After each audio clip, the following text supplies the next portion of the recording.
Des entrepreneurs, c'est aussi signé Dominique Burge. Nicolas dirige une société d'e-communication.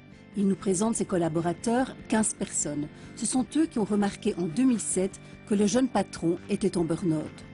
Il avait souvent de bonnes idées, mais là un peu trop. Ça commençait à manquer de cohérence. Il y avait des choses qui devenaient contradictoires. Si vous voulez, il est dans l'énergie, mais en même temps, on ressent un certain épuisement.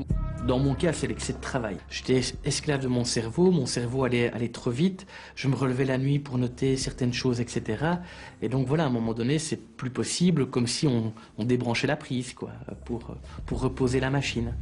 Nicolas est bien représentatif de ce qui ressort de l'étude Stress et santé des indépendants réalisée par l'Université de Liège. Nous avons des dirigeants très nombreux, 37% qui travaillent plus de 60 heures semaine, 29%, seulement 29% qui prennent systématiquement un jour de congé par semaine.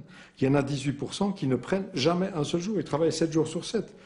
On a un grand pourcentage qui ne prend pas plus de 10 jours de congé par an. Valérie dirige aussi une entreprise d'une dizaine de personnes dans la région de Charleroi. Elle sort d'un burn-out. Aujourd'hui, elle en connaît la raison. Il y a le stress à gérer vis-à-vis de l'équipe qu'on constitue. Il y a le stress à gérer vis-à-vis des clients auxquels on rend des services. Et c'est l'imposition de cette pression qui fait qu'à un moment donné, on dit non à rien.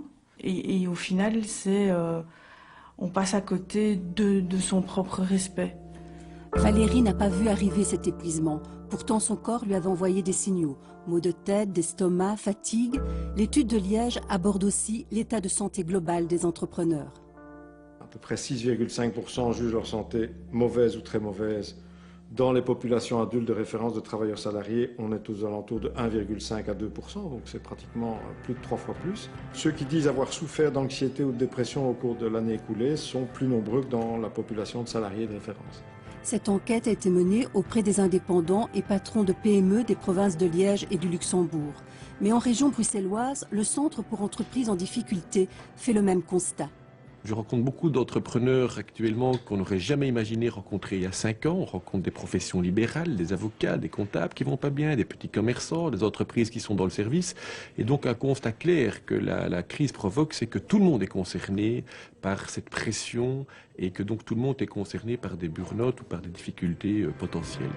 Ce centre offre notamment un service de téléconseil gratuit.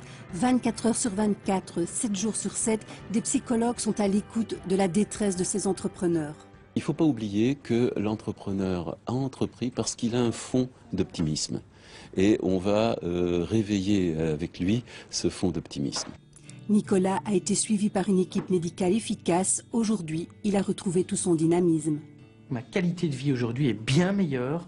Mon entreprise, elle a évolué, elle a bien évolué. J'ai appris à déléguer. J'ai appris qu'une journée avait 24 heures et que c'était pas 24 heures de travail. J'ai appris à avoir un équilibre entre ma vie privée et ma vie professionnelle. J'ai appris beaucoup de choses.